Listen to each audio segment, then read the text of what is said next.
అనగనగా ఒక అడవిలో అడవి బల్లుల కుటుంబం ఉండేది. అవి ఎంతో ప్రశాంతంగా ఉండేవి. అయితే కొన్ని అడవి బల్లులు ఒక తాబేలుని తరుముకుంటున్నాయి. ఆ తాబేలు తప్పించుకోవాలని ఈ కుటుంబం ఉన్న ఇంట్లోకి వెళ్ళింది. అవి రావడం గమనించాయి ఆ కుటుంబం. గమనించి ఈరోజు మనకు మంచి ఆహారం అనుకున్నాయి. వెంటనే దానిని పట్టుకొని దాచిపెట్టాయి.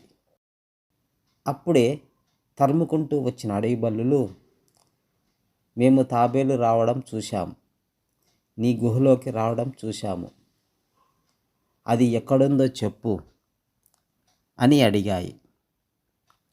మాకు తెలియదండి, మాకు తెలియదు అని అన్నాయి.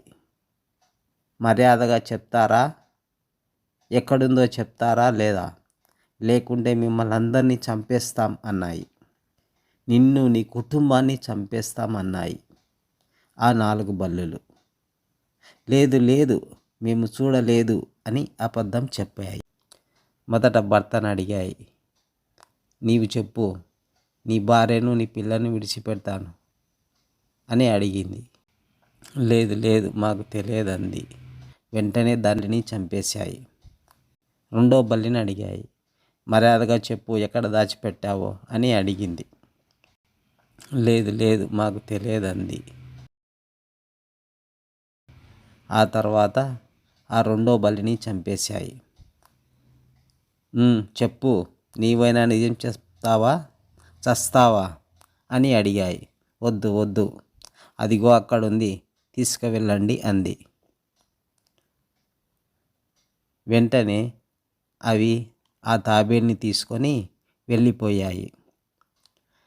తల్లిదండ్రులారా, ఆహారం కోసం అబద్ధం చెప్పి ప్రాణం పోగొట్టుకున్నారు.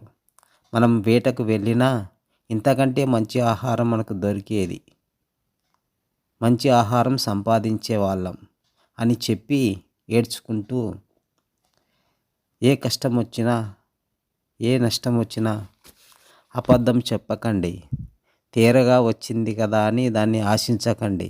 అబద్ధం చెప్పి మనం ప్రాణం పోగొట్టుకుంటే లాభమేమి, నిజం చెప్పి మన ప్రాణం దక్కించుకుందాం. కష్టపడండి, పని చేయండి. ధన్యవాదములు.